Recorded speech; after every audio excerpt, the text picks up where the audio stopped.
perubahan keseimbangan GDP. GDP adalah nilai pasar semua barang dan jasa yang diproduksi oleh suatu negara pada periode tertentu. GDP merupakan salah satu indikator pertumbuhan ekonomi. Semakin tinggi GDP, maka semakin tinggi pertumbuhan ekonomi, dengan demikian semakin tinggi pula kesejahteraan masyarakat. Ekuilibrium jangka pendek tercapai ketika permintaan agregat sama dengan penawaran agregat jangka pendek. Pergeseran permintaan agregat atau penawaran agregat jangka pendek menyebabkan GDP real aktual berfluktuasi di sekitar GDP potensial. Ekuilibrium jangka panjang terjadi ketika permintaan agregat sama dengan penawaran agregat jangka pendek pada titik kurva penawaran agregat jangka panjang. Pada titik ini, GDP real aktual sama dengan GDP potensial dan tingkat pengangguran sama dengan tingkat alaminya. Semua sumber daya dimanfaatkan sepenuhnya sehingga GDP real aktual sama dengan GDP potensial. Pada kenyataannya, GDP real aktual jarang menyamai GDP potensial karena permintaan agregat dan penawaran agregat jangka pendek terus berubah. Itu menyebabkan keseimbangan jangka pendek berfluktuasi di sekitar kurva penawaran agregat jangka panjang atau GDP potensial.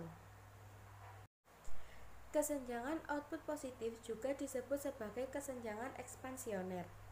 Dalam siklus bisnis itu biasanya terjadi selama fase akhir ekspansi.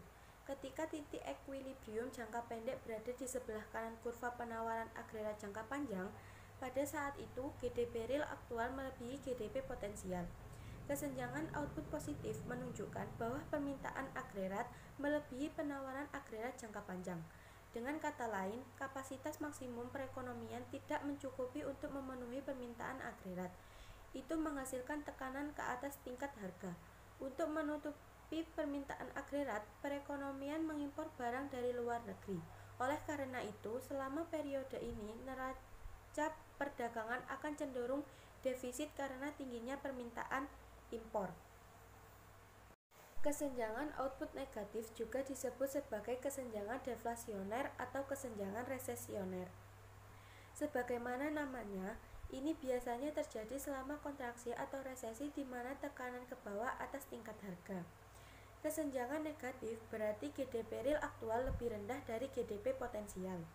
Perekonomian beroperasi di bawah tingkat potensialnya. Beberapa sumber daya menganggur menghasilkan tekanan ke bawah tingkat harga di dalam perekonomian. Selama periode ini, kita akan melihat tingkat pengangguran meningkat. Selain itu, tingkat inflasi melambat atau mungkin menjadi negatif.